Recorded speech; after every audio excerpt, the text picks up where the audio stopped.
And in terms of implementing, obviously, we've talked already about challenges and opportunities and trends that we're seeing. But one of the things that it always comes back to is a discussion around data quality. But obviously, one thing we haven't addressed today is user competency. And that's something that I hear quite a lot, with speaking with respective people in the industry is, how are we helping innovation is great, but how are we educating and training our people internally to support the development of these tools?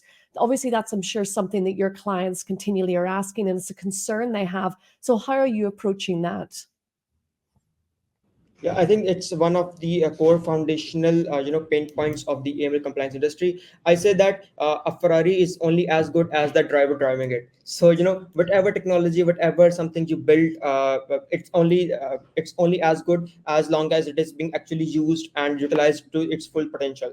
So for user perspective, I think having simple tools is enough. I'm going to say something very counterintuitive, but I think simpler tools are better in terms of what they can achieve for you, instead of we make them compliant, complex and complex.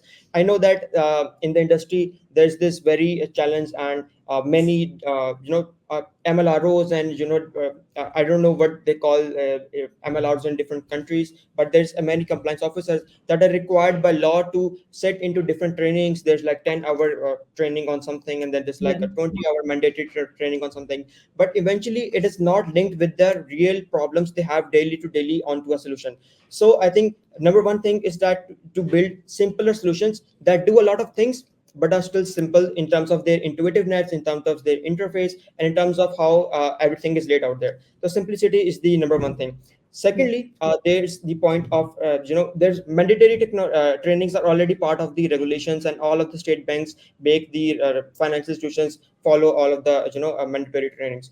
But those trainings should focus on something big. Those trainings should be a part of a feedback mechanism that MLROs can also give feedback to the solution provider that this is what they're facing right now, instead of having just a bottom down approach like, oh, this is what we do, this is how it needs to be done. There's need to be a reverse feedback loop where we listen to MLROs, we listen to compliance officers, and then we build on top of it how to effectively match our solutions with their workflows. So I think once we change our mindset, then we can effectively solve the problem of user dependency and users ability to use those tools correctly.